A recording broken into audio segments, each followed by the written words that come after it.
Eu sou Amanda Oratório, nascida e criada na cidade de Carapicuíba. Aqui mesmo é onde nós estamos, essa é a minha residência, aonde eu nasci.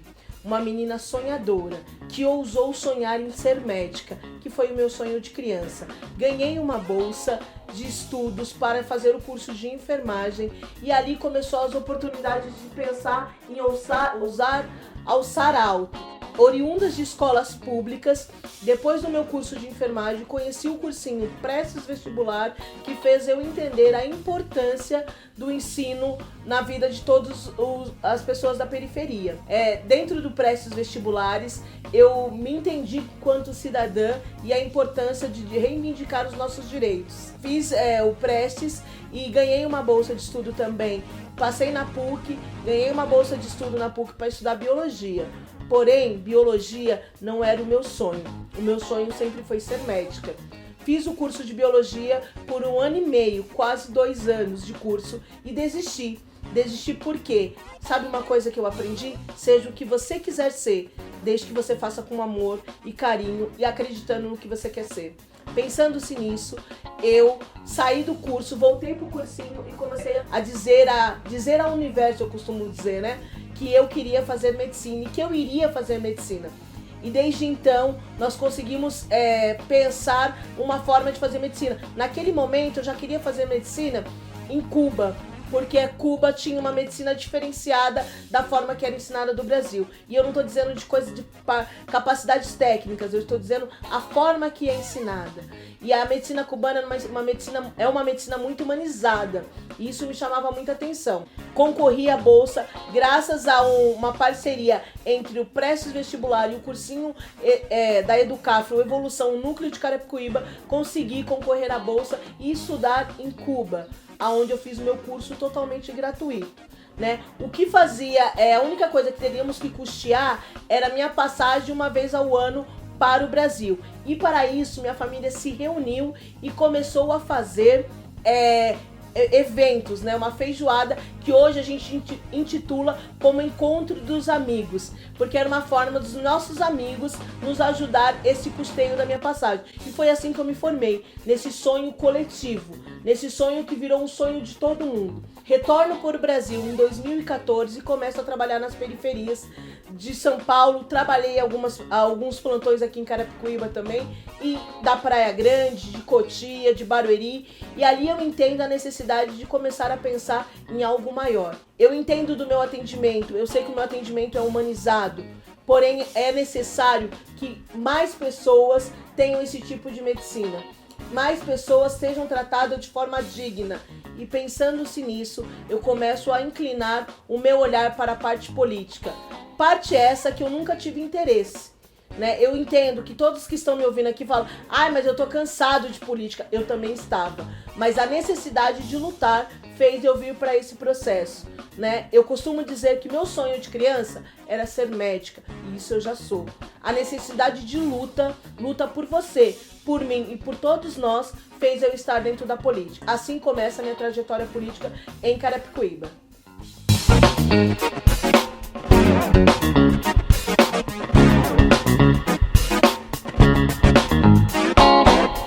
Bom, falar sobre saúde em Carapicuíba, que é o carro-chefe da nossa plataforma de governo, é disso que eu gosto de falar.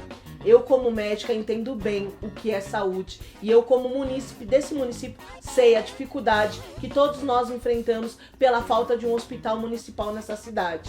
Então, um dos nossos projetos também é criar um hospital municipal de saúde, mas não é só uma falácia de falar muito e uma falácia que não será cumprida. Por que nós pensamos assim? Porque, primeiro, vamos investir em atenção primária, ampliar a medicina e estratégia de saúde da família, vai nos garantir que no 80%, de 80% a 90% dos problemas de saúde são resolvidos na estratégia de saúde da família. Isso não sou eu que estou falando, isso são os dados científicos.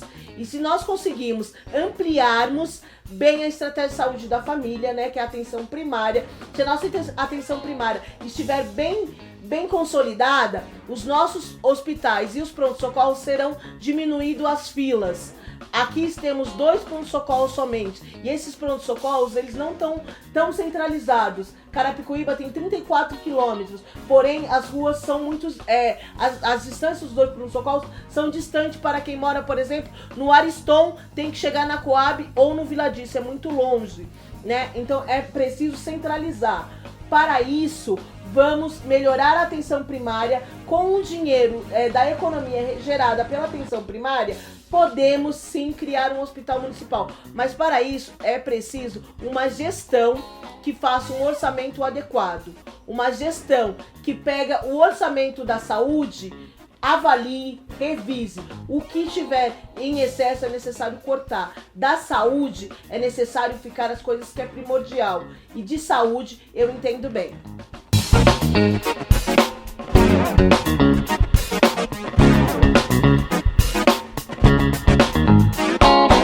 Essa é uma pergunta muito importante. Entendemos que eles não são moradores de rua, são pessoas que estão em situação de rua.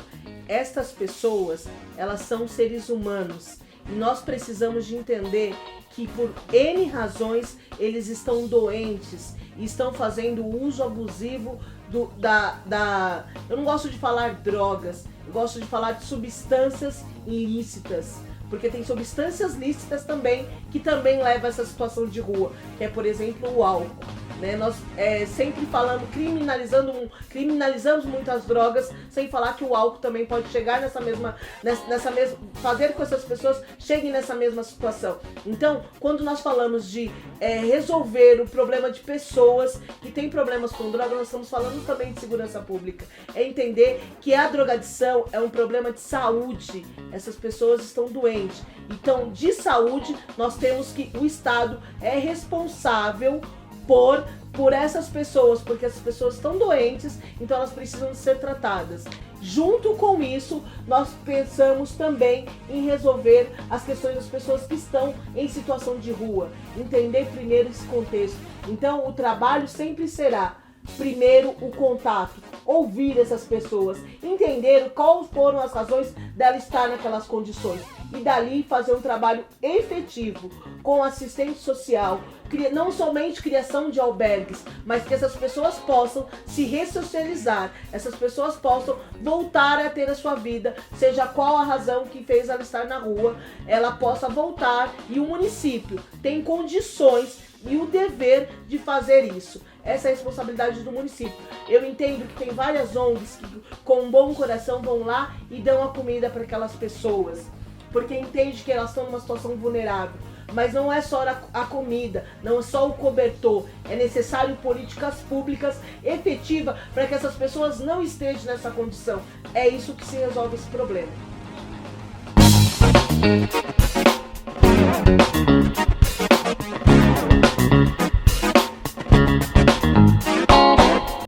Falar de segurança, como eu já disse outras vezes, é falar sobre diminuir a desigualdade social como o primeiro ponto. Isso é investindo em educação, investindo em cultura, ofertando emprego e renda para a nossa juventude. É melhorar, aumentar e qualificar e requalificar os trabalhadores da GCM. É colocar iluminação nos locais, mas não só em grandes avenidas, é colocar iluminação no seu bairro. Então, quando diminuímos realmente a desigualdade social, a gente diz que a gente diminui, isso não é da minha cabeça, isso são evidências científicas que demonstram que aí sim a gente diminui o número de roubos na nossa cidade. Roubaram o nosso celular. Em Carapicuíba, os dados que tem de agosto, o índice do número de roubos de carro deu um super boom. Houve um grande aumento. Então, como que a gente garante isso? A gente garante aumentando sim o número de GCMs na rua, mas é diminuindo a desigualdade social. Esta é a forma, pensar em juventude viva e ativa, trabalhando e estudando.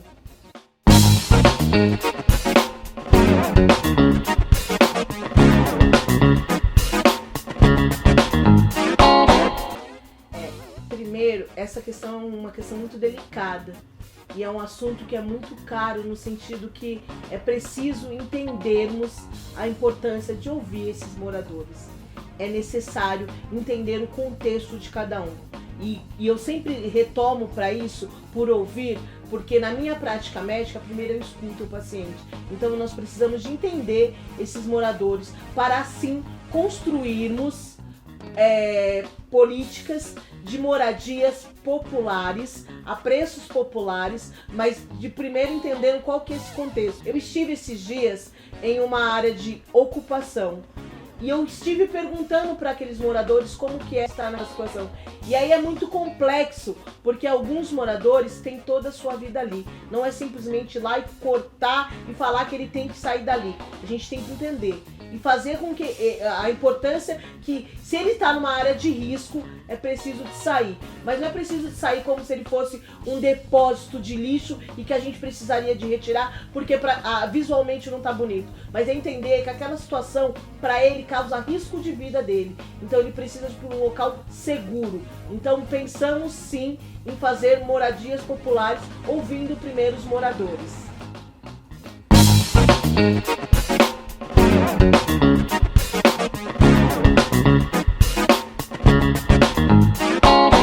Essa é uma pergunta que eu gosto muito de falar sobre, porque quando nós dissemos temos que levar saúde para todos os cantos, é pensar numa educação para uma cidade saudável. Quando pensamos em educação, quando nós falamos desse déficit, nós estamos dizendo que as nossas crianças de até 5 anos não têm o ensino infantil.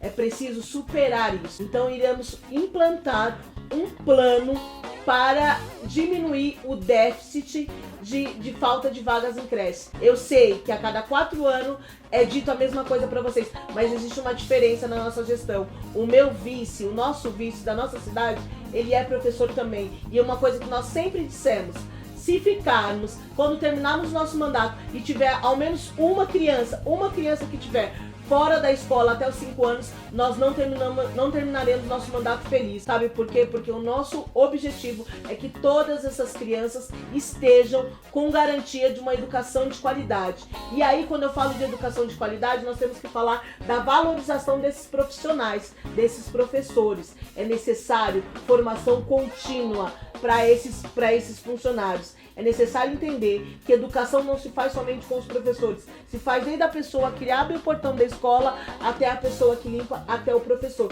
Todos são educadores. Quando pensamos numa gestão onde a educação transforma, pensamos em garantir a esses funcionários qualidade de vida para eles também. Formação contínua para que eles estejam cada vez mais capacitados para lidar com essas crianças. Então, nessa gestão, nós pensamos uma educação saudável, para uma cidade saudável e democrática.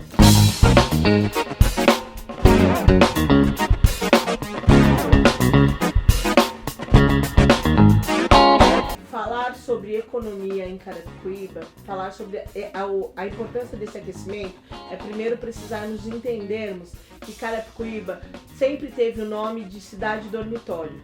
10% apenas, pelo IBGE, de carapicuibanos tem registro em carteira. 90% da população vive de forma informal. Olha como é importante falar sobre isso. O que quer dizer isso? Não quer dizer que essas pessoas não trabalham. É dizer que essas pessoas estão se virando da forma que é possível elas se virarem. Imagine elas nessa pandemia. Então, dentro da nossa plataforma de governo, nós temos um plano emergencial para os primeiros 100 dias. Então, nós estamos pensando a forma de aquecer essa economia local primeiramente. Então, é investir no microempresário. É investir naquele senhorzinho que tem aquele comérciozinho, aquele que vende a roupinha na garagem dele. É pensar nessas pessoas. É pensar que essas pessoas precisam de investimento. Isso a gente está pensando na economia local, de aquecer primeiro nesses primeiros 100 dias na economia local. Quando nós colocamos a macro, que é falar sobre trazer indústria para Carapicuíba, primeiro, as indústrias que chegarem aqui vão ter que ter um compromisso de que os carapicuibanos sejam contratados por essas empresas. E aí, para isso, é necessário fazer parcerias com as universidades que temos em Carapicuíba, ETEC e FATEC. Pensar que os cursos ali disponibilizados têm que ser disponibilizados para os carapicuibanos e que os carapicuibanos depois possam trabalhar nessas empresas. Então é preciso fazer a qualificação profissional dessas pessoas e colocar elas dentro dessas empresas, porque não adianta nada trazermos uma empresa para cá e essa empresa não for contratar carapicuibanos.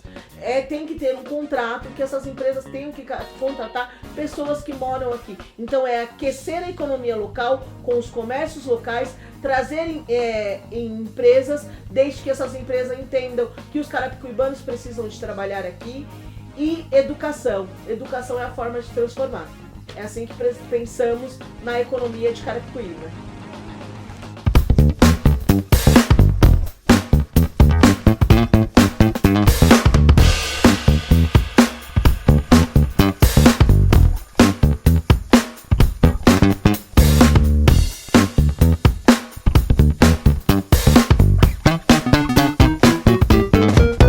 Obrigada, Eduardo, pela sua pergunta. As obras, a ideia da nossa plataforma de governo é fazer uma cidade saudável e democrática. E para isso é preciso, não é parar o que já está sendo feito. O que está sendo feito é preciso continuar, mas é preciso continuar com a efetividade necessária, no tempo necessário, e que as verbas públicas sejam olhadas e orçadas de acordo com a legislação federal. Então é preciso entender muito bem o que está sendo feito, né? E o que precisa ser feito. E o que está sendo feito não vai ser parado, terá continuidade. E essa continuidade é para garantir a todos os carapicuibanos e carapicuibanas uma cidade saudável e democrática.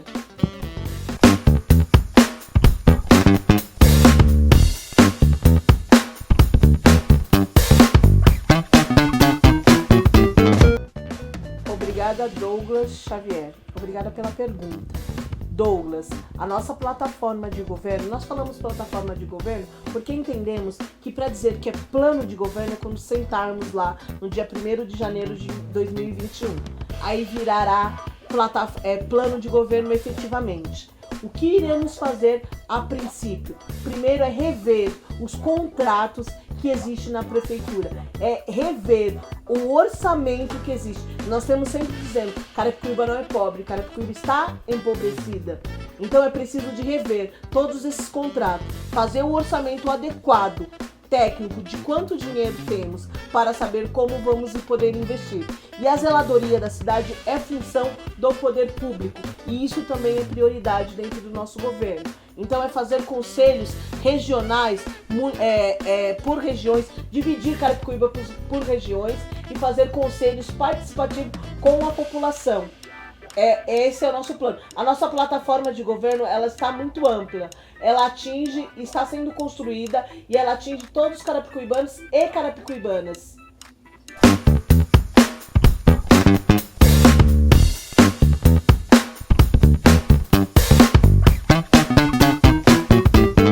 A qualidade, ela tem que ser alta. A qualidade do serviço é essencial para garantir uma qualidade de vida, uma cidade saudável e democrática. Como eu havia dito no princípio, rever os contratos que a prefeitura tem é extremamente importante. E Carapicuíba não é pobre, ela está empobrecida. Então não é simplesmente que não tem dinheiro para fazer tal coisa. Para dizer que não tem dinheiro, é preciso eu estar lá. É preciso fazer as contas certinho, assim como nós fazemos em casa. Às vezes em casa a situação aperta e o básico não falta. Então é garantir o básico. E garantir o básico é garantir que essas unidades de saúde terão atendimento de qualidade, atendimento humanizado e que os profissionais serão remunerados de forma adequada.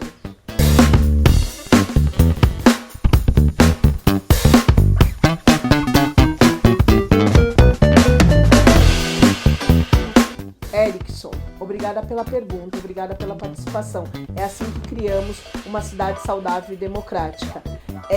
Quando nós falamos de regularizar as ocupações, é dizer que nós precisamos de requalificar os espaços urbanos dos bairros precarizados e promover regularização das moradias irregulares. É ouvir os moradores, é ouvir as queixas, é entender que se a situação, se a moradia traz vulnerabilidade para a integridade da vida de cada um e cada uma, é preciso rever e criar moradias populares, como eu já respondi em outras questões.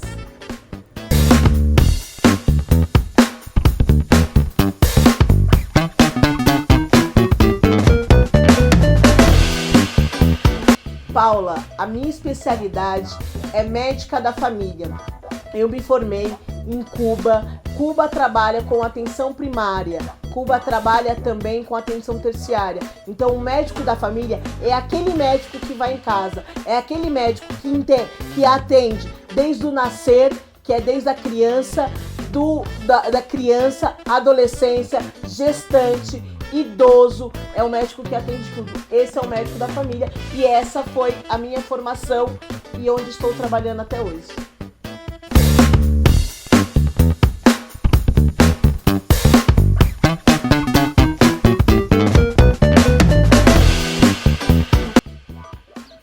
Eliane, que boa a sua pergunta. Eu sempre tenho falado sobre isso. Primeiro, devemos entender que os chamados pancadões, que são músicas de funk, é um processo cultural, é a língua de expressão da comunidade. E não é acabarmos com ela, e sim colocarmos ela em um local apropriado. E isso vai gerar segurança para todos. É locais apropriados, no horários apropriados. Não dizer que vamos acabar, porque isso não tem como acabar, porque isso é cultura, é expressão da juventude e precisamos de respeitar essa expressão, mas isso significa que eles devem estar em locais seguros, em locais apropriados, aonde não vá atrapalhar a todos.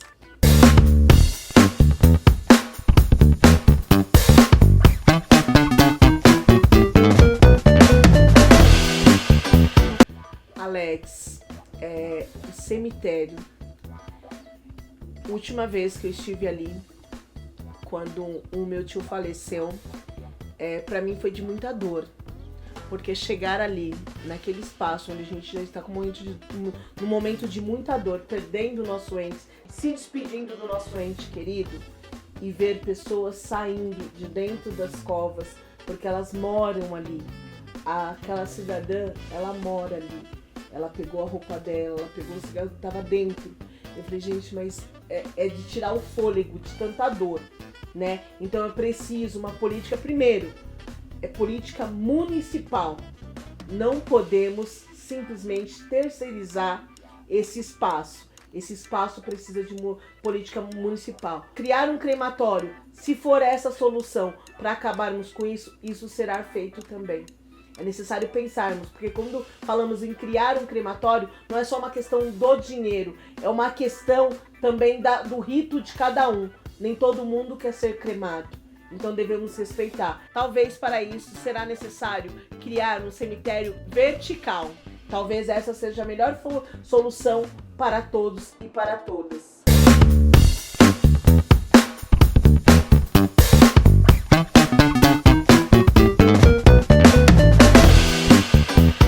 Juan Guilherme, obrigada pela pergunta. Quando nós dissemos em trazer recursos da União, é necessário que dentro da prefeitura exista um local para criações de projetos. Estes projetos sejam viáveis e seja com orçamento adequado para que esses recursos venham. Quando estávamos construindo a nossa plataforma de governo, quando começamos a estudar, o que percebemos? Que as prefeituras que fazem um projeto sério, com orçamento certinho, dificilmente a União nega este projeto. Ela normalmente aprova, mas para isso é preciso que a prefeitura tenha um projeto adequado. Então, a forma de trazer dinheiro para a cidade é através de projetos. Criar mecanismos de projetos consistente e efetivo para a cidade. A outra pergunta, de que forma? Então, quando você diz isso, a gente diz de diminuir, de fazer incentivo fiscal. para diminuir os tributos dessas empresas, em contrapartida que essas empresas garantam que os funcionários, ou boa parte dos funcionários, tenham que ser carapicuibanos. E se acaso eles disserem, mas eles não estão qualificados, e aí entra a educação. Então iremos garantir educação, qualificação desses profissionais para trabalhar nessas empresas.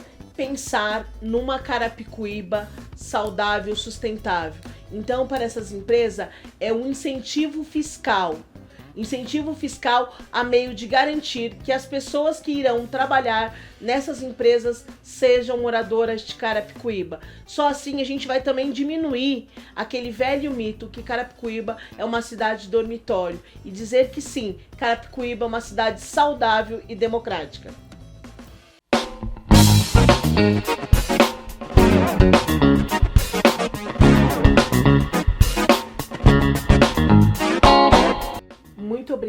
Muito obrigada CNC pela oportunidade de demonstrar aqui os nossos projetos. Quero dizer aqui que eu estou sem máscara, porém nós estamos aqui dentro de casa e o distanciamento social está sendo respeitado. Eu estou sem máscara somente, justamente para poder que a comunicação seja mais efetiva. Porém, todos que estão nesse meio ambiente, que só tem 3 pessoas, todos estão de máscara e com os devidos cuidados. Por que a doutora Amanda Oratório é a melhor opção para Carapicuíba? Porque eu sei que você, assim como eu, estamos cansados de velhas gestões. O nosso projeto para construir uma cidade saudável e democrática é preciso que tenha a mão de todos e todas. E para isso é preciso de sangue novo. Para isso precisa de pessoas como eu, como você, dentro da política. É preciso que essas pessoas coloquem as mãos, arregacemos as mangas, fazemos de forma participativa um governo democrático, um governo que seja para todos, para todas, aonde saúde, educação, moradia, segurança sejam os eixos principais. E dizer que ninguém no nosso governo ficará para trás. Por isso, dia 15 de novembro, 65, confirma doutora Amanda Oratório com o professor Antônio Jesus de Viz. Saúde e educação é o que Carapicuíba precisa para uma cidade saudável e democrática. Obrigada!